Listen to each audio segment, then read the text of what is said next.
Perfect. So,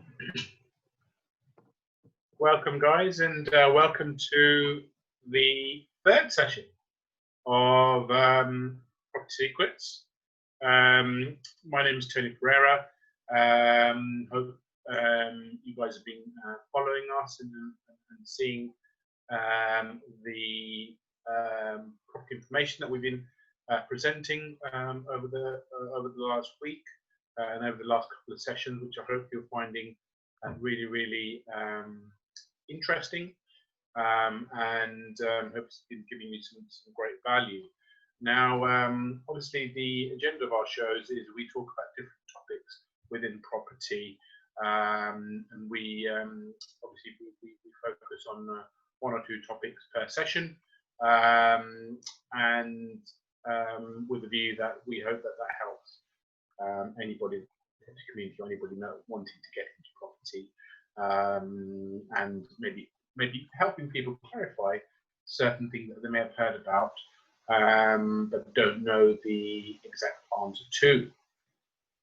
So that is the view. Now, the topic today is a topic called rent to rent. And rent to rent, been around for some time. It may be new to some people, but we're going to go into the details of that.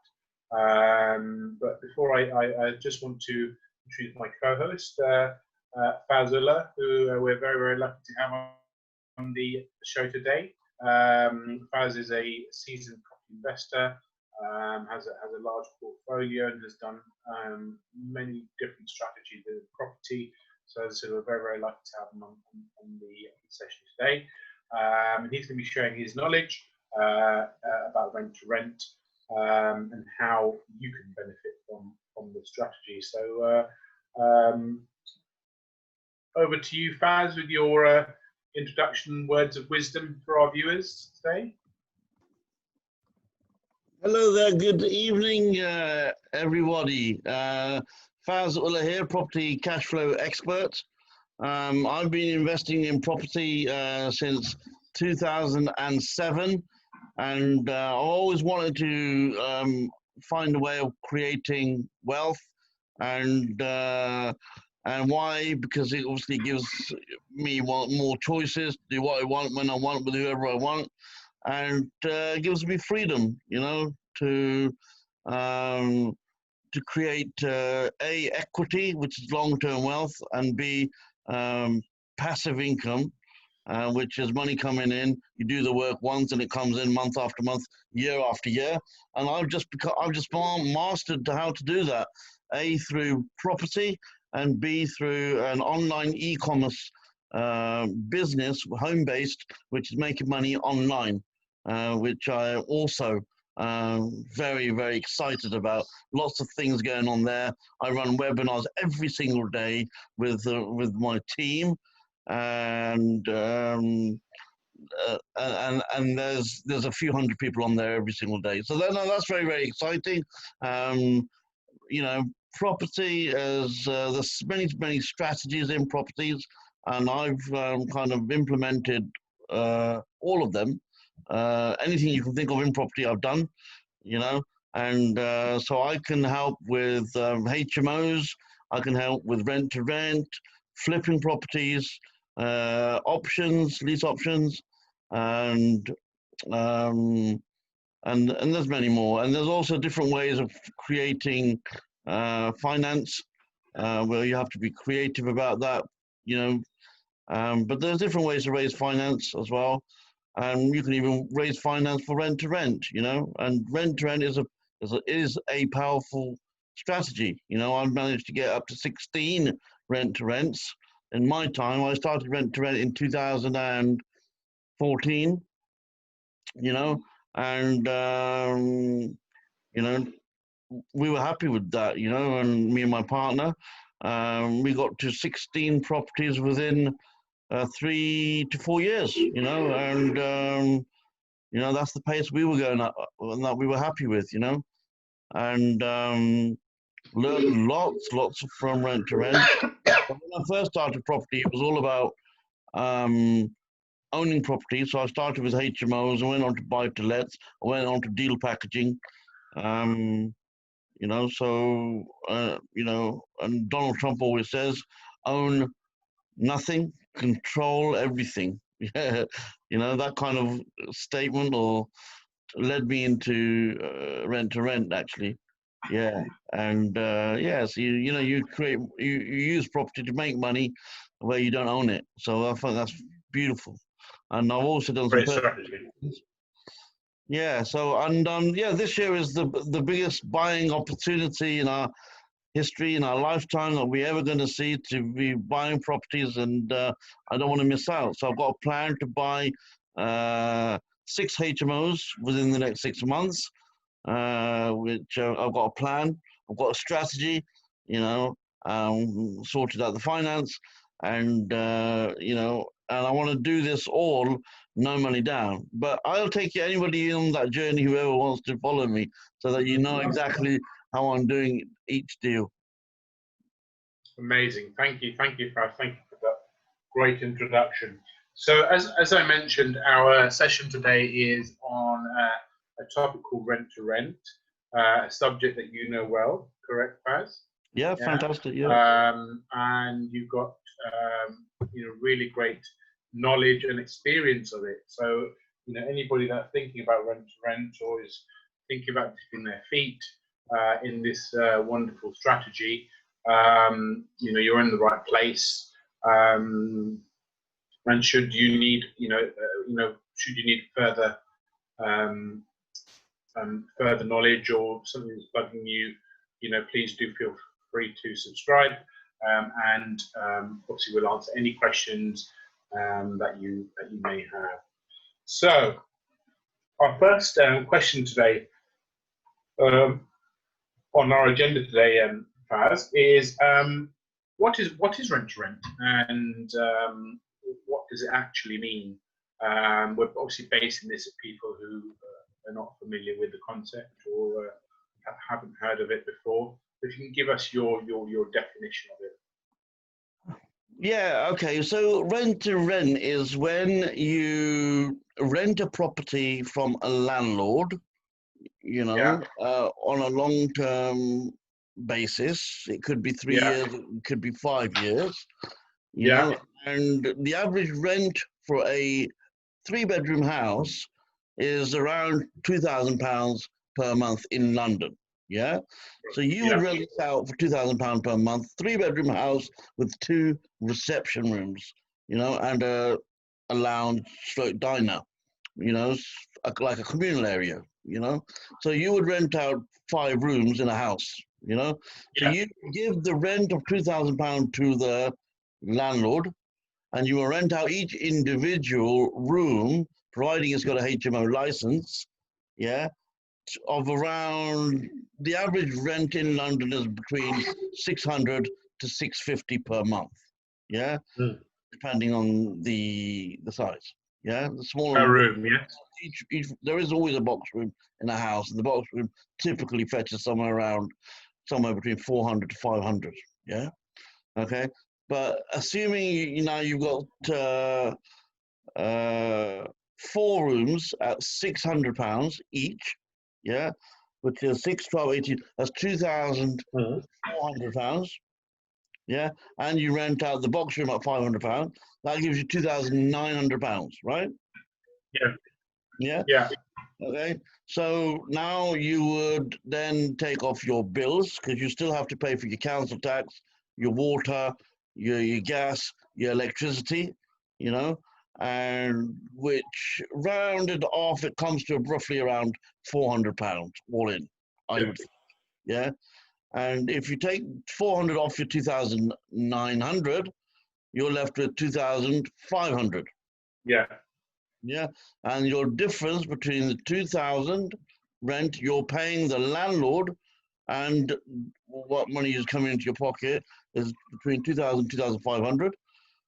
You're left with £500. Yeah. Now remember, which is not a bad amount per month, right? yeah, but that is very that figure £500. It could quite easily be £700. It could easily be Yeah. £800. It could be easily Yeah. £900. How? Yeah. Yeah. How? Because the rent that you pay the landlord can always be negotiated from 2000 to 1900, 1800, 1700, 1650. Yeah. Yes. Yeah. Because you're offering rent guarantees, so they don't have to worry about maintenance. They don't have to worry about management. They don't have to worry about admin. They don't have to worry about lettings. You know, they don't have to worry about voids, etc. Yeah. Yeah. So for that privilege, you can go to a landlord and say, look, we're going to give you guaranteed rent for the next 5 years. You don't have to worry about any of these things. And normally each year you replace a tenant, it's going to cost you to replace the tenant by paying tenant letting fees, and you might have a 1 month void, etc., or 2 months voids. So it's going to cost you money ongoing anyway.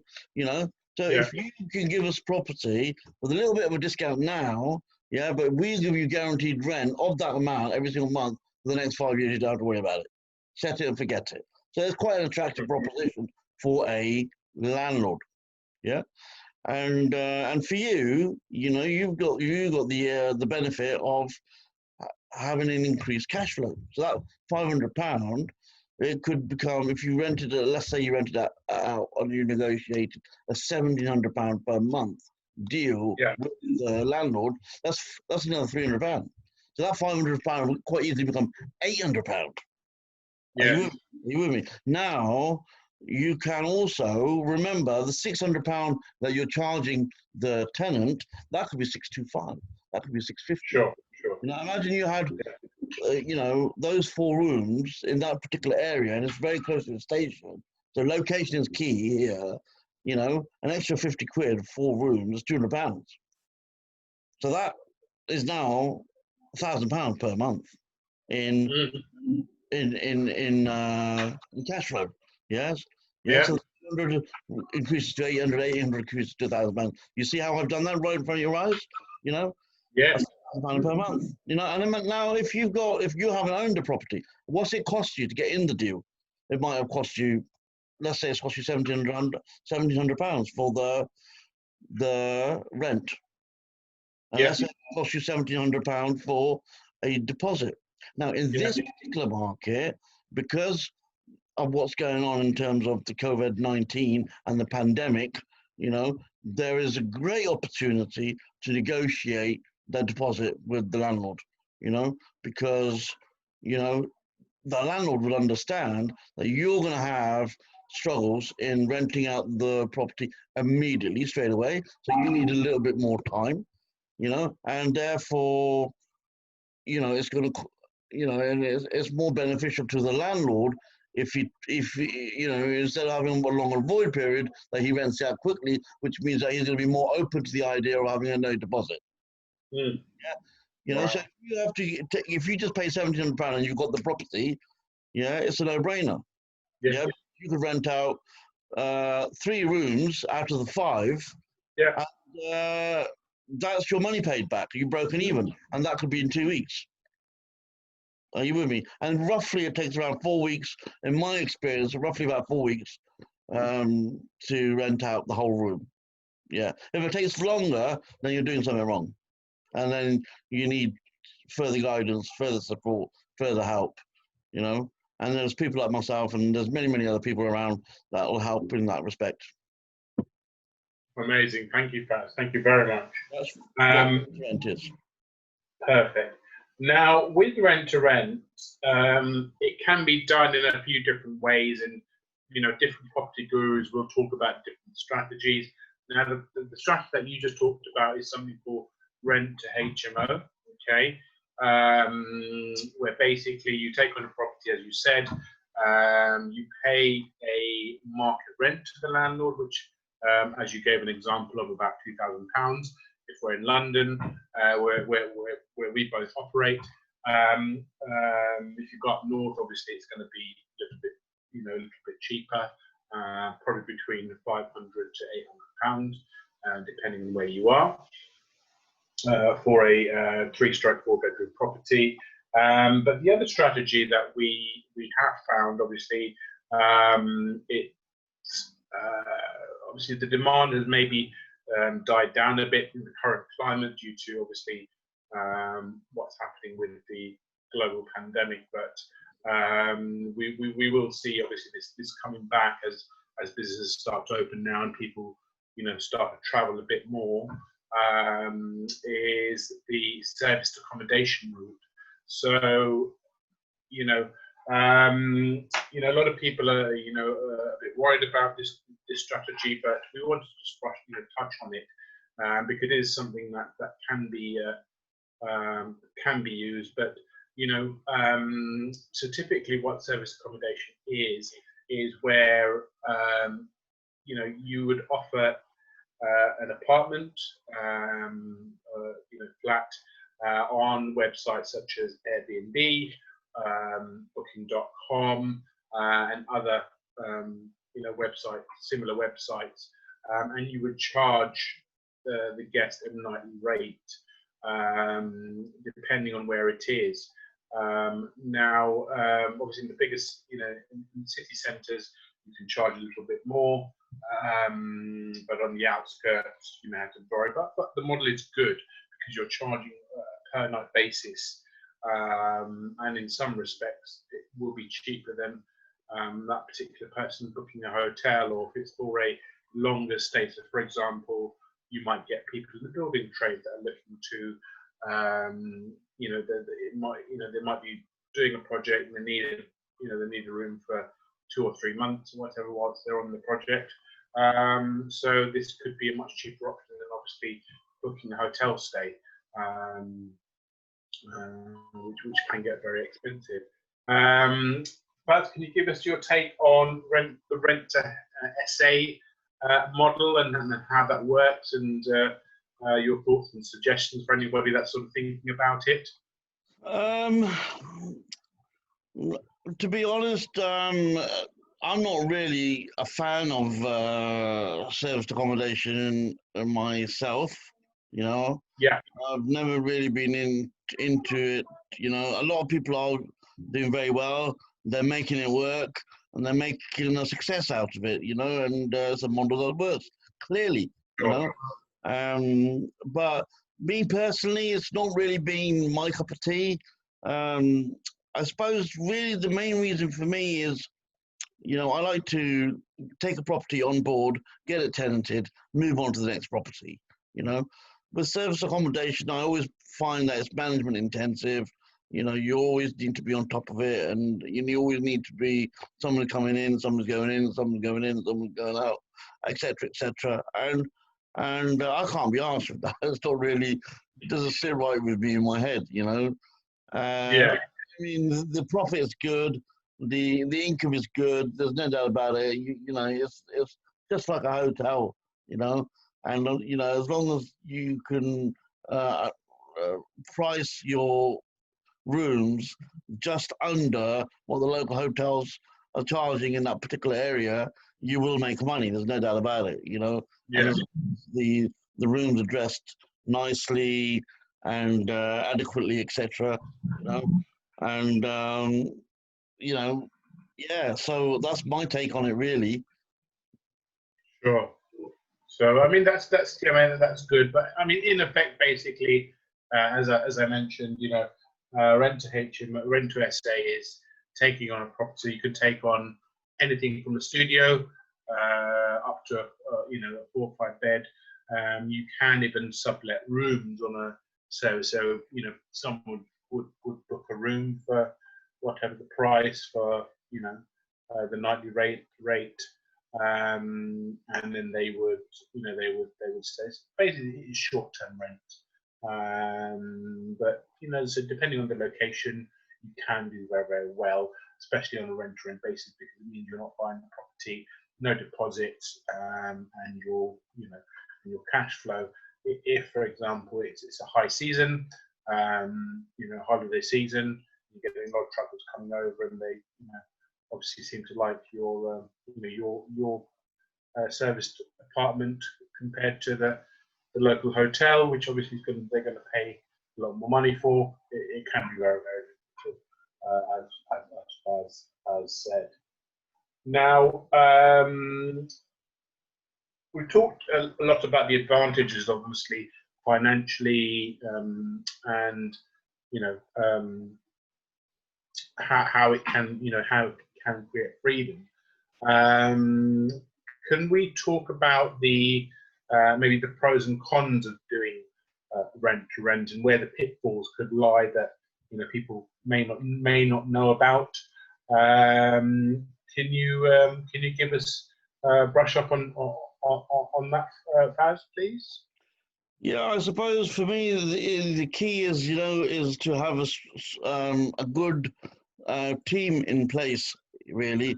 And initially, when you're just starting out, you may not have that. So you need to be, jack of all trades, really. You need to be doing everything, absolutely. From advertising to lettings to management to, you need to be the cleaner, you need to be the person who dresses up the rooms, etc., etc. You need to be everything. So, for me, good. The key is your tenants. That's your customer. So you need to look after your customer in terms of make sure that the rooms are dressed well. Yeah, and the key is in order to attract the your target market which is going to be your students or your working professionals, whichever market you're looking to attract, is to make sure that the rooms are advertised, you know, 2 or 3 weeks before you actually take the property on board. So, or when you do finally get the keys, or you've got a list of tenants waiting to advertise and you've got bookings waiting really for it to happen. Yeah. So advertising is the key, yeah. And then the next set of key for me is taking great pictures, great photographs. That's always a bonus, you know. Yeah. And then having the floor plans, if you can get someone to do floor plan for you, that would also be very, very good. And yeah, and also have engaging descriptions, you know. Um, which is also a key, and also have some, about the location. What is there close by? Is there a station? Is there amenities? Is there a leisure center? People want to know what is there close by. So you can find all that out. And the thing is, when people respond, you want to respond immediately. You don't want to leave it for like a few hours or because it's they're your customers. They want to know now. Because if you don't respond to them when they make contact, then they'll go elsewhere and you'll lose them. Yeah. So you want to respond immediately. So you want to have a system in place that you get the email or you get the message straight away, so you can respond almost immediately. Yeah. And then of course you need to have a system where you send out reminders for viewings. So if you've got someone booked for a viewing, you want to send out a reminder like a day before, like another reminder like in the morning, and another reminder like 3 hours before, and then a reminder like 1 hour before, like 4 or 5 reminders of that viewing. Yeah, and all that can be automated, through technology. Yeah. So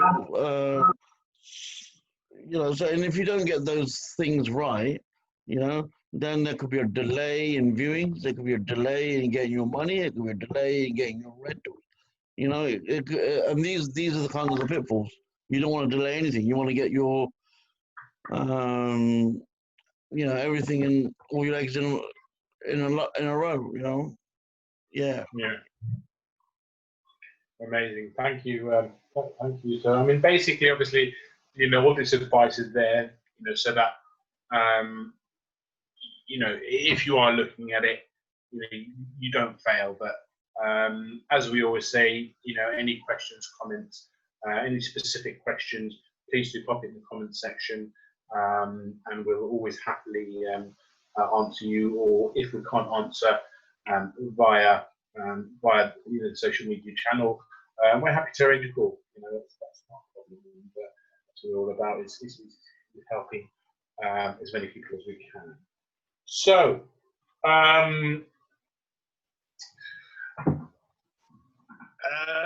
last sort of topic that I want to sort of touch on, Faz. We have actually got a couple of questions from some viewers. So, how do you think COVID-19 will affect rent to rent, or will it at all? And what's your view on how things will sort of pan out over the next few months or so for anybody looking at rent to rent, or for landlords, for example?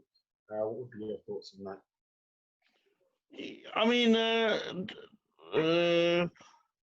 COVID-19, there has been an impact on mainly on existing tenants that, Sure. especially where they've lost their jobs or they've been made redundant, you know, and or their business is shut down or something's happened in their employment history. They can't then afford to pay their rent. So if you're the landlord or the person that's working in partnership with the landlord in terms of managing the property on a rent-to-rent basis, then of course it will affect you, and it'll affect your income to your landlord. Yeah. So there is that impact. My advice regarding on that specific matter, is to work with your tenant, to understand their needs, understand their circumstances, empathize with them, and don't come down on them like a ton of bricks. Work with them to help them get out of their situation as quickly as possible. And help them through that difficult time. That's what I would do, and that's what I would advise everyone else to do. And in terms of it impacting your cash flow, the landlord now needs to be understanding of the situation, and therefore you need to open up and express how you feel, and and be open and direct with your landlord, so he understands what's going on in your life in terms of the business. And now, if he's thick-skinned and he doesn't care, then you've got to you're in a difficult situation. But I would always work on building that relationship with your landlord, so you maintain it and you develop it, and so you persuade him to understand your situation. And I'm sure if anybody's got the right to kind of mindset, they will be more than willing to help you through that period as well. So in terms of negotiating your rent that you paid, and there is that opportunity, I'm sure, because you haven't received the rent from your tenant, so it's kind of a snowball effect. And that's how I would deal with that. Thank you. I mean, that's great advice and great suggestions, Faz. Thank you very much. Well, we tried to keep the content obviously very, very relative to the time period. And obviously, we're launching this during the partial comeback of businesses from the complete lockdown that we had during March and April, and some of May as well. So it was a very, very difficult time, and we're just trying to address those issues. So I hope that's been of valuable information. But we've got a couple of questions from some viewers. So I'm just going to jump straight into this. This is from Vanessa, who's in Hull, and she asks, How when you're sort of starting out, how can you get landlords or agents to sort of take notice of you, to allow you to do this, with property? Because typically, a lot of people do say that agents are not that helpful with this kind of strategy. So what would be your tips and stuff for people starting out? They're speaking to agents all the time to let them do this type of strategy, or to ensure that someone can get can say the right things, so the agents will give them deals. All right. So what I would do is I would create a spreadsheet of all the agents in your area on Excel. Yeah. So you have all the agents on there, and then I would contact every single agent by phone, and I would tell them that do they have any properties available, currently at the moment, which is a 3-bedroom, 2 reception room house. Do they have? And if they say yes, we do, then you say, okay, great, fine. Can I arrange a viewing? And then they will ask you a bit about yourself. Who are you? What do you do? Where do you work, etc. And then all you do is just say, look, I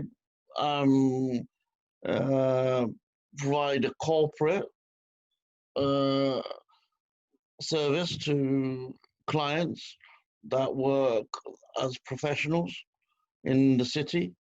Yeah, and you provide accommodation for them, and you, because of the high level demand of clients that you have, you need more properties to take on at the moment, and you wanted to get some viewings booked in. So is that something that we could do today? And then if the answer is yes, then that's great. Then they know what you do, and then you've been very open with them from the beginning, and they're open to the idea of what you do. And then if you get a viewing booked in, and they start looking on to see what they've got, then they're obviously open to the idea, and then you're in. Yeah. Sure. Yeah. Or if they say no, we're not, sorry, we don't do that, we don't X, Y, Z, then don't try to persuade them, and just say, okay, no problem, thank you very much, and put the phone down and move on to the next person. Sure. But if you got on your spreadsheet, you got a list of, let's say you got a list of, let's say you got 50 letting agents, and let's say 30 say bugger off, or 40 say bugger off. You still got the 10 that say they're interested in working with you. And to be honest, out of the 10, you only need 2 or 3 that'll feed you the properties. But you got to go through the numbers to get the ones that will work with you. Great. So it's pretty much a sales game.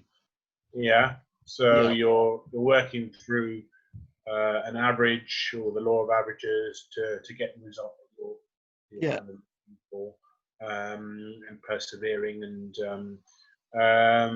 any advice on the type of language you could use with the agents? Make sure you never use the word subletting. Always use the word corporate let. Sure. Yeah, you never use the word rent to rent, never use the word subletting, because people don't understand that terminology. Always use the word corporate let, and always use the word corporate tenants, and always use the word your clients. And sometimes a question comes up is, do your clients, they all work for the same company? And you could just say, yeah, they can do. But yes, they can do. They can do. It's possible, or it might be 2 separate companies, and it could be that as well. Say as little as possible, because you don't want to open up another can of worms. Yeah. And a whole load of new. You don't want them to sort of have question after question after question. You just want to take the property. You want to view the property. Yeah, that's your objective. That's your target. Yeah, so you want to say as little as possible and enough for them to get you into a viewing. And that's all. That's what you're doing. That's all that matters, right? Okay. That's all that matters. Yeah. Now we have another question from Rory from Manchester, who's asked, With regards to, let's say you get a deal agreed, now typically agents will pose a normal AST contract. Will this type of arrangement work on an AST contract? If not, what type of agreement do you need to have with the agent? Yeah, with the agent, the type of agreement that you need is either it's called, we call it a management agreement. We can call it a management agreement. You call it a rent guarantee agreement. You can call it a lease agreement or a corporate let agreement. These are the kind of terminology of the agreement, but they're different than AST. Right. Yeah, in a management agreement, in an agreement with the agent, you can write basically whatever you want in there, and as long as two parties agree it, yeah. And with an AST, as you generally is quite standard, but sure. The AST is only between you and your client, which is your tenant. Right. Yeah, on a corporate let agreement, it's a different type of a contract. Okay. Thank you. Perfect. So I think that is all the questions. We're coming to the end. So yeah, firstly, just to say thanks, guys, for having a look today. We hope it's been of value. As we said, please do subscribe to us if you're looking at through YouTube or through Facebook. Give us a thumbs up. And yes, we do look forward to your comments. So thank you again, Faz. Hope thanks again. You always share your knowledge and your wisdom with our viewers, and we do all appreciate it. So our next session will be on Thursday this week. We've got a fantastic lineup for you. We are going to surprise you with the topic, but as you know, we always give great knowledge for the people within the circle or someone who's looking at it for the first time. So thanks, guys, and great to have you on. We look forward to seeing you again